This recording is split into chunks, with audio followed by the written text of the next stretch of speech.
देशवासियों, नमस्कार। जब मैं मन की बात करता हूं तो ऐसा लगता है जैसे आपके बीच आपके परिवार के सदस्य के रूप में उपस्थित हूं। हमारी छोटी छोटी बातें जो एक दूसरे को कुछ सिखा जाए, जीवन के खट्टे मीठे अनुभव जो जी भर के जीने की प्रेरणा बन जाए, बस यही तो है मन की बात। आज 2021 की जनवरी का आखिरी दिन है। क्या आप भी मेरी तरह ये सोच रहे हैं कि अभी कुछ ही दिन पहले तो 2021 शुरू हुआ था?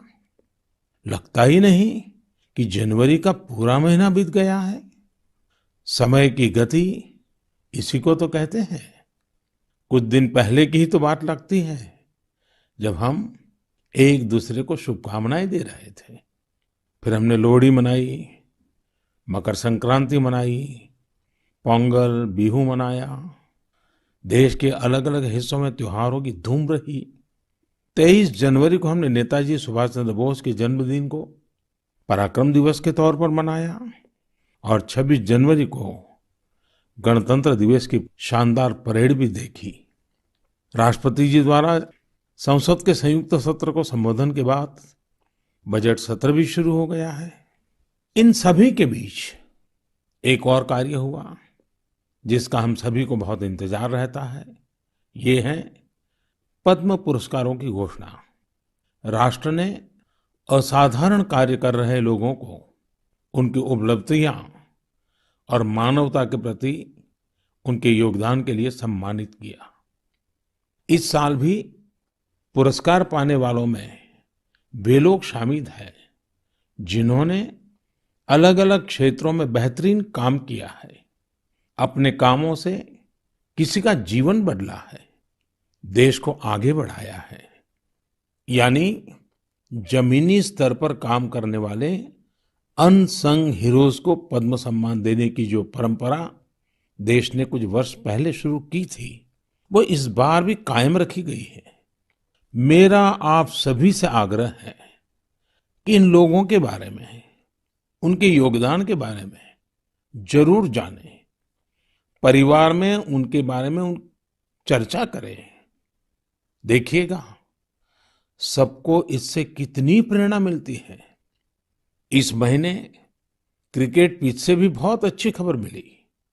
हमारी क्रिकेट टीम ने शुरुआती दिक्कतों के बाद शानदार वापसी करते हुए ऑस्ट्रेलिया में सीरीज जीती। हमारे खिलाड़ियों का हार्डवर्क और टीम वर्क प्रेरित करने वाला है। इन सब के बीच दिल्ली में 26 जनवरी को तिरंगा का अपमान देख देश बहुत दुखी भी हुआ। हमें आने वाले समय को नई आशा और नवीनता से भरना है। हमने पिछले साल असाधारण संयम और साहस का परिचय दिया। इस साल भी हमें कड़ी मेहनत करके अपने संकल्पों को सिद्ध करना है। अपने देश को और तेज गति से आगे ले जाना है। मेरे प्यारे देशवासियों, इस साल की शुरुआत के साथ ही कोरोना के खिलाफ हमारी लड़ाई को भी करीब करीब एक साल पूरा हो गया है। जैसे कोरोना के खिलाफ भारत की लड़ाई एक उदाहरण बनी है, वैसे ही अब हमारा वैक्सीनेशन प्रोग्राम भी दुनिया में एक मिसाल बन रहा है।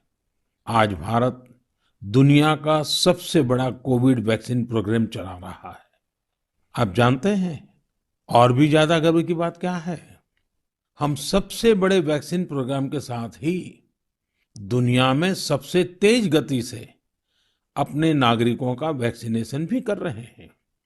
सिर्फ 15 दिन में भारत अपने 30 लाख से ज्यादा कोरोना वॉरियर का टीकाकरण कर चुका है, जबकि अमेरिका जैसे समृद्ध देश को इसी काम में 18 दिन लगे थे और ब्रिटेन को 36 दिन। साथियों, मेड इन इंडिया वैक्सीन आज भारत की आत्मनिर्भरता का तो प्रतीक है ही, भारत के आत्मगौरव का भी प्रतीक है। नमो ऐप पर यूपी से भाई हिमांशु यादव ने लिखा है कि मेड इन इंडिया वैक्सीन से मन में एक नया आत्मविश्वास आ गया है। मदुरई से कीर्ति जी लिखती हैं कि उनके कई विदेशी दोस्त उनको मैसेज भेजकर भारत का शुक्रिया अदा कर रहे हैं। कीर्ति जी के दोस्तों ने उन्हें लिखा है कि भारत ने जिस तरह कोरोना से लड़ाई में दुनिया की मदद की है, उससे भारत के बारे में उनके मन में इज्जत और भी बढ़ गई है। कीर्ति जी, देश का ये गौरवगान सुनकर मन की बात के श्रोताओं को भी गर्व होता है। आजकल मुझे भी अलग अलग देशों के राष्ट्रपति और प्रधानमंत्रियों की तरफ से भारत के लिए ऐसे ही संदेश मिलते हैं। आपने भी देखा होगा, अभी ब्राजील के राष्ट्रपति ने ट्वीट करके जिस तरह से भारत को धन्यवाद दिया है, वो देखकर हर भारतीय को कितना अच्छा लगा। हजारों किलोमीटर दूर दुनिया के दूर सुदूर कोने के निवासियों को रामायण के उस प्रसंग की इतनी गहरी जानकारी है, उनके मन पर गहरा प्रभाव है। ये हमारी संस्कृति की विशेषता है। साथियों, इस वैक्सीनेशन कार्यक्रम में आपने एक और बात पर अवश्य ध्यान दिया होगा।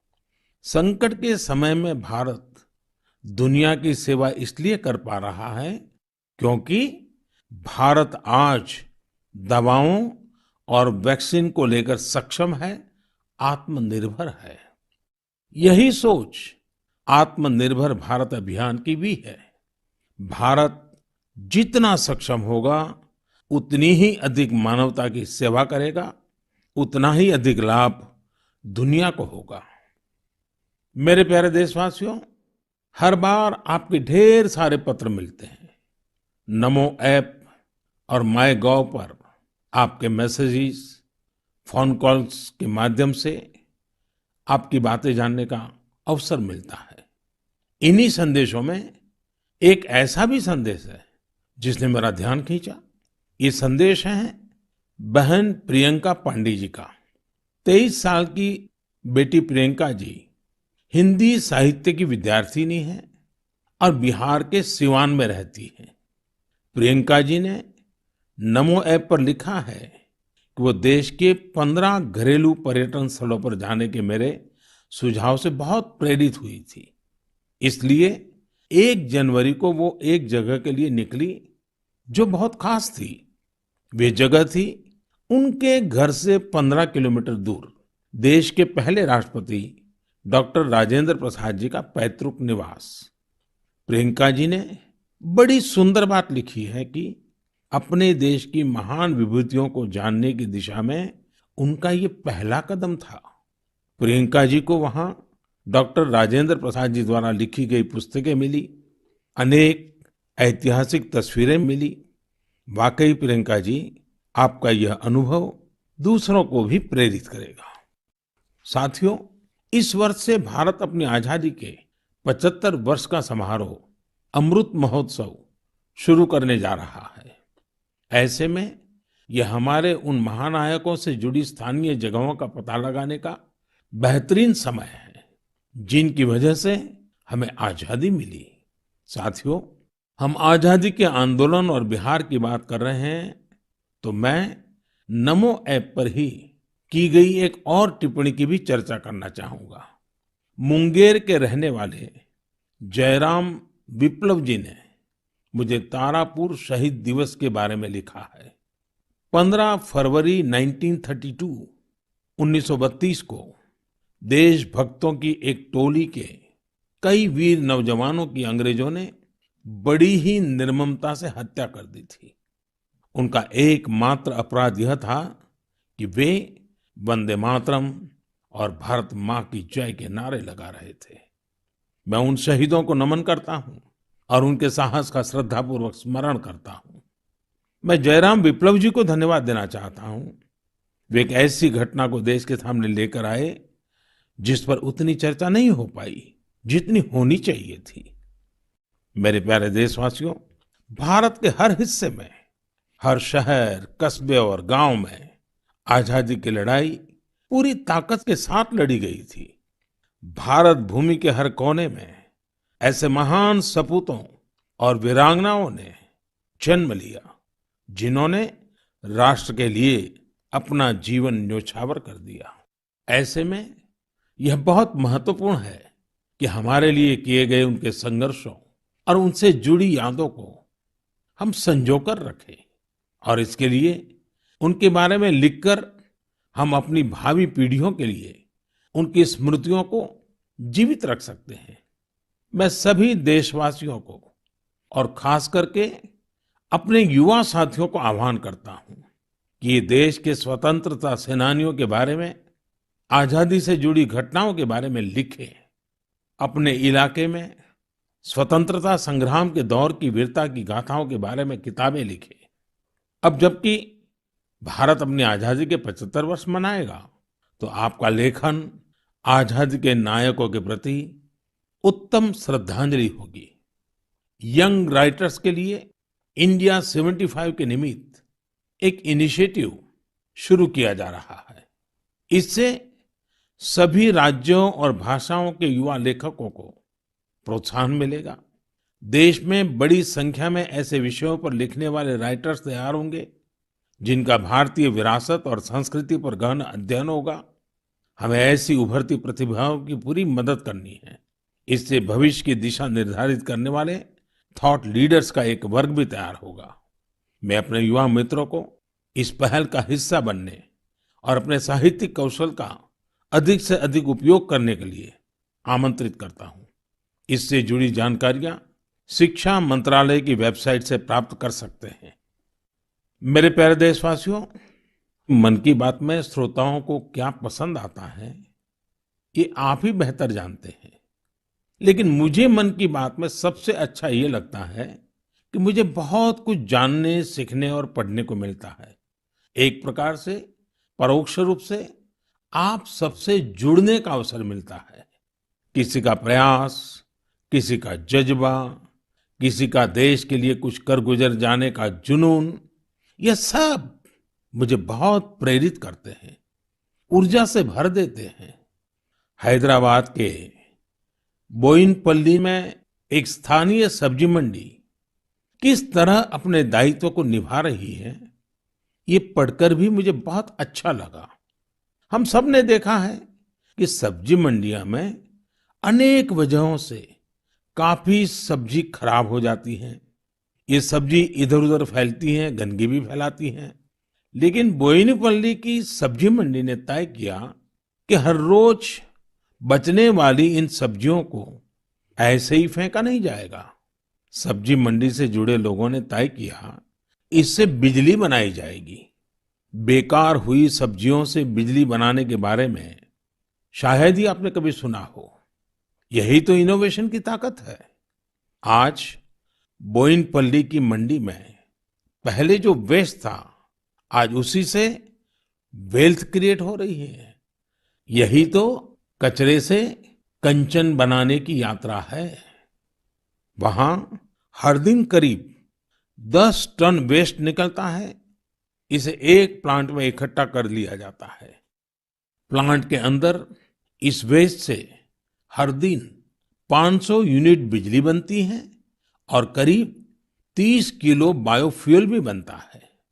इस बिजली से ही सब्जी मंडी में रोशनी होती है और जो बायोफ्यूल बनता है उससे मंडी की कैंटीन में खाना बनाया जाता है ना कमाल का प्रयास।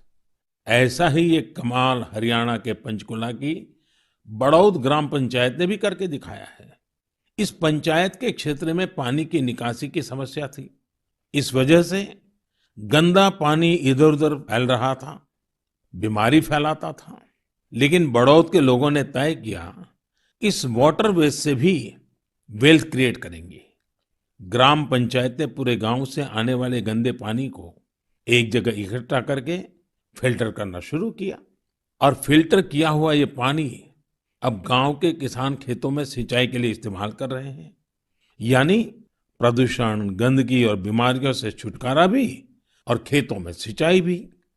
साथियों, पर्यावरण की रक्षा से कैसे आमदनी के रास्ते भी खुलते हैं, इसका एक उदाहरण अरुणाचल प्रदेश के तवांग में भी देखने को मिला। अरुणाचल प्रदेश के इस पहाड़ी इलाके में सदियों से मोन शुगु नाम का एक पेपर बनाया जाता है।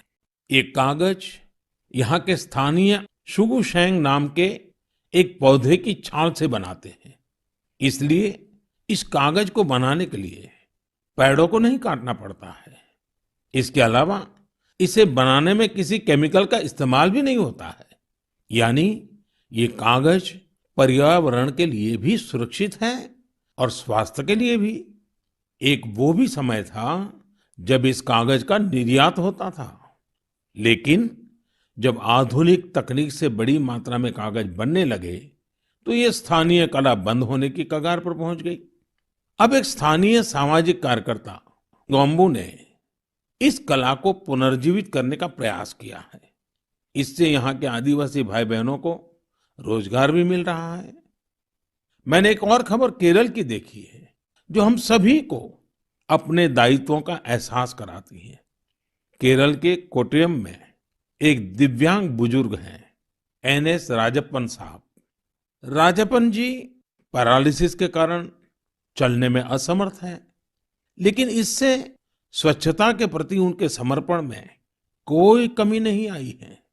वो पिछले कई सालों से नाव से वेम्बनाड झील में जाते हैं और झील में फेंकी गई प्लास्टिक की बोतलें बाहर निकाल करके ले आते हैं।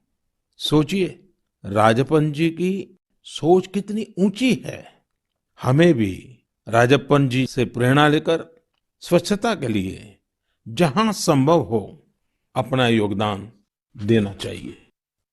मेरे प्यारे देशवासियों, कुछ दिन पहले आपने देखा होगा, अमेरिका के सैन फ्रांसिस्को से बंगलुरु के लिए एक नॉन स्टॉप फ्लाइट की कमान भारत की 4 विमेन पायलट्स ने संभाली। 10,000 किलोमीटर से भी ज्यादा लंबा सफर तय करके ये फ्लाइट 225 से अधिक यात्रियों को भारत लेकर आई। आपने इस बार 26 जनवरी की परेड में भी गौर किया होगा, जहां भारतीय वायुसेना की 2 विमेन ऑफिसर्स ने नया इतिहास रच दिया है। क्षेत्र कोई भी हो, देश की महिलाओं की भागीदारी लगातार बढ़ रही है। लेकिन अक्सर हम देखते हैं कि देश के गांवों में हो रहे इसी तरह के बदलाव की उतनी चर्चा नहीं हो पाती। इसलिए जब मैंने एक खबर मध्य प्रदेश के जबलपुर की देखी तो मुझे लगा कि इसका जिक्र तो मुझे मन की बात में जरूर करना चाहिए। ये खबर बहुत प्रेरणा देने वाली है।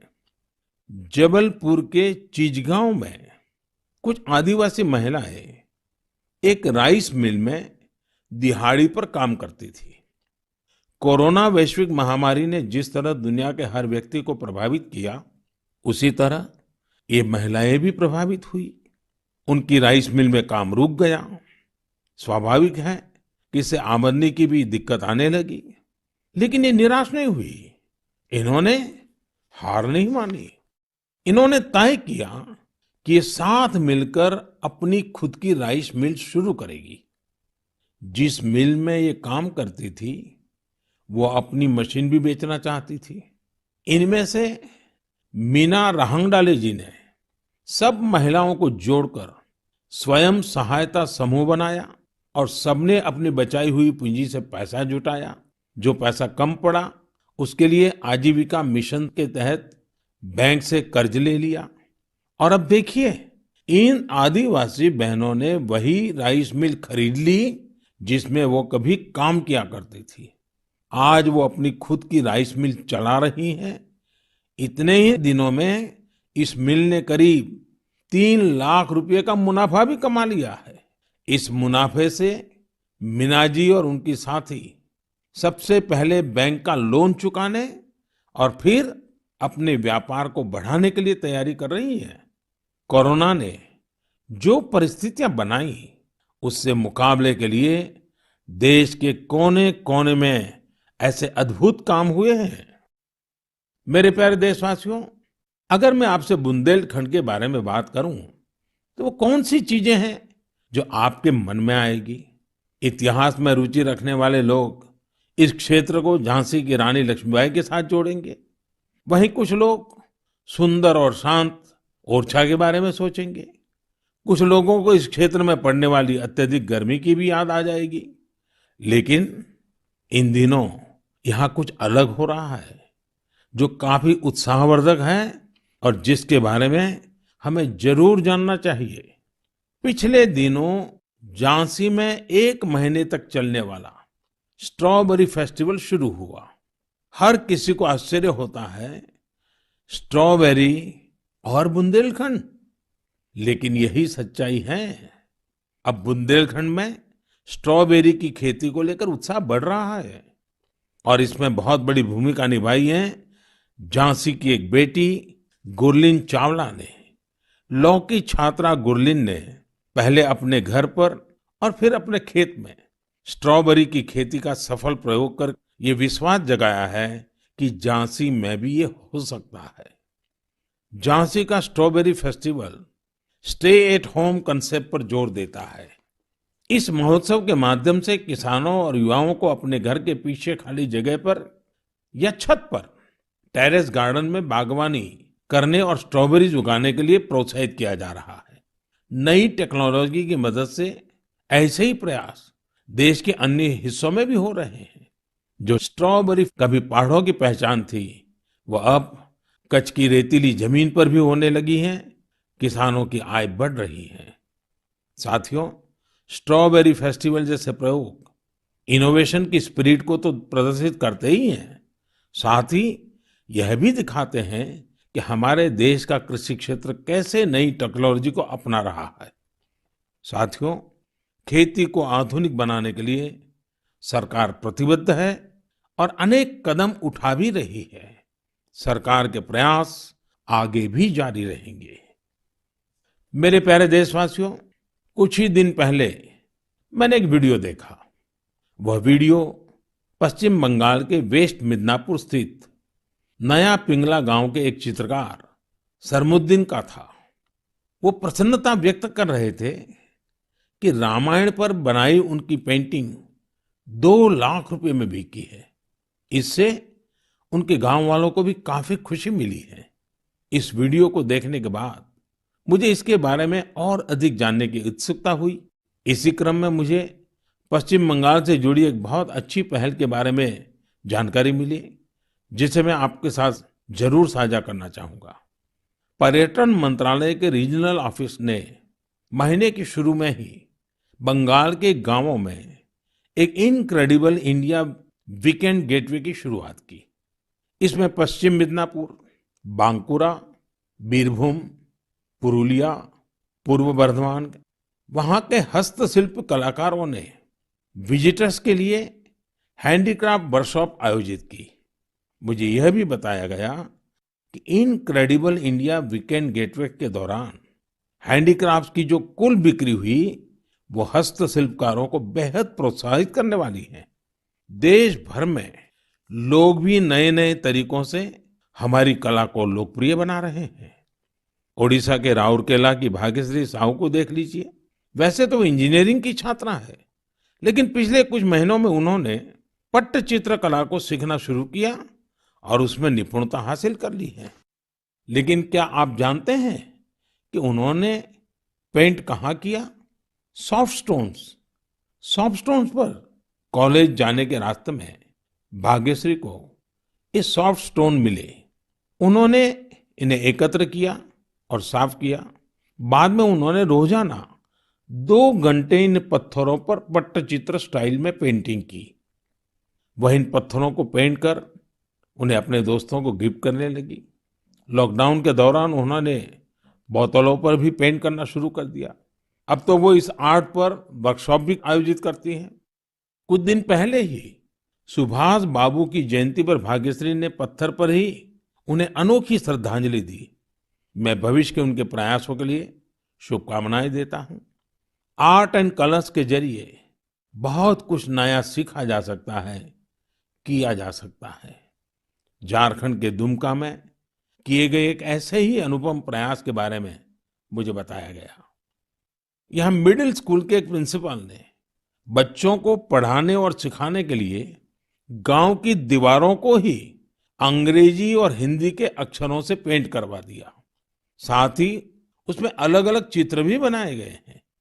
इससे गांव के बच्चों को काफी मदद मिल रही है।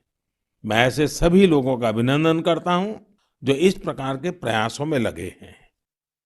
मेरे प्यारे देशवासियों, भारत से हजारों किलोमीटर दूर, कई महासागरों, महाद्वीपों के पार एक देश है जिसका नाम है चिले।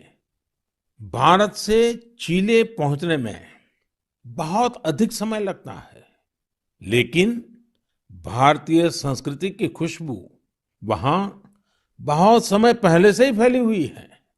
एक और खास बात यह है कि वहां पर योग बहुत अधिक लोकप्रिय है।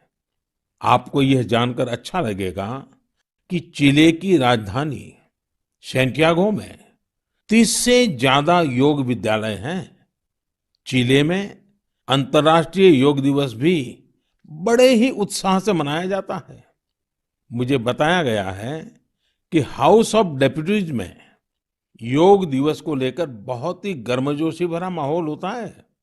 कोरोना के इस समय में इम्यूनिटी पर जोर और इम्यूनिटी बढ़ाने में योग की ताकत को देखते हुए अब वे लोग योग को पहले से कहीं ज्यादा महत्व दे रहे हैं। चिले की कांग्रेस यानी वहां की पार्लियामेंट ने एक प्रस्ताव पारित किया है। वहां 4 नवंबर को नेशनल योगा डे घोषित किया गया है। अब आप ये सोच सकते हैं कि आखिर 4 नवंबर में ऐसा क्या है। 4 नवंबर 1962 को ही चिले का पहला योग संस्थान होजे राफाल एस्ट्राडा द्वारा स्थापित किया गया था। इस दिन को नेशनल योगा डे घोषित करके एस्ट्राडा जी को भी श्रद्धांजलि दी गई है। चिले की पार्लियामेंट द्वारा यह एक विशेष सम्मान है जिस पर हर भारतीय को गर्व है। वैसे चिले की संसद से जुड़ी एक और बात आपको दिलचस्प लगेगी। चिले सीनेट के वाइस प्रेसिडेंट का नाम रविंद्रनाथ क्विंटेरॉस है।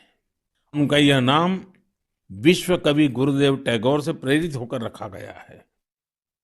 मेरे प्यारे देशवासियों, माय गॉव पर महाराष्ट्र के जालना के डॉक्टर स्वप्निल मंत्री और केरल के पलक्कड़ के प्रहलाद राजगोपालन ने आग्रह किया है कि मैं मन की बात में सड़क सुरक्षा पर भी आपसे बात करूं। इसी महीने 18 जनवरी से 17 फरवरी तक हमारा देश सड़क सुरक्षा माह यानी रोड सेफ्टी मंथ भी मना रहा है। सड़क हादसे आज हमारे देश में ही नहीं, पूरी दुनिया में चिंता का विषय है। आज भारत में रोड सेफ्टी के लिए सरकार के साथ ही व्यक्तिगत और सामूहिक स्तर पर कई तरह के प्रयास भी किए जा रहे हैं। जीवन बचाने के इन प्रयासों में हम सबको सक्रिय रूप से भागीदार बनना चाहिए। साथियों, आपने ध्यान दिया होगा, बॉर्डर रोड ऑर्गेनाइजेशन जो सड़कें बनाती हैं, उससे गुजरते हुए आपको बड़े ही इनोवेटिव स्लोगन्स देखने को मिलते हैं। This is highway not runway, या फिर be mister late than late mister. ये स्लोगन्स सड़क पर सावधानी बरतने को लेकर लोगों को जागरूक करने में काफी प्रभावी होते हैं। अब आप भी ऐसे ही इनोवेटिव स्लोगन्स या कैच फ्रेजेस माय गॉव पर भेज सकते हैं। आपके अच्छे स्लोगन्स भी इस अभियान में उपयोग किए जाएंगे।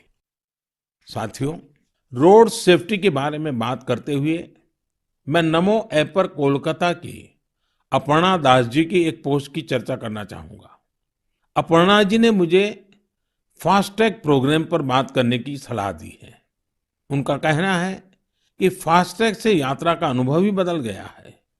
इससे समय की तो बचत होती ही है, टोल प्लाजा पर रुकने, कैश पेमेंट की चिंता करने जैसी दिक्कतें भी खत्म हो गई हैं। अपर्णा जी की बात सही भी है। पहले हमारे यहाँ टोल प्लाजा पर एक गाड़ी को औसतन 7 से 8 मिनट लग जाते थे, लेकिन फास्टैग आने के बाद ये समय औसतन सिर्फ 1.5-2 मिनट रह गया है। टोल प्लाजा पर वेटिंग टाइम में कमी आने से गाड़ी के ईंधन की बचत भी हो रही है।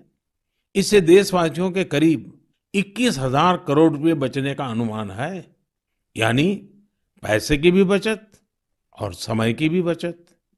मेरा आप सभी से आग्रह है कि सभी दिशा निर्देशों का पालन करते हुए अपना भी ध्यान रखें और दूसरों का जीवन भी बचाएं। मेरे प्यारे देशवासियों, हमारे यहाँ कहा जाता है, जल बिंदु निपातेन क्रमशः पूर्यते घटः। अर्थात एक एक बूंद से ही घड़ा भरता है। हमारे एक एक प्रयास से ही हमारे संकल्प सिद्ध होते हैं।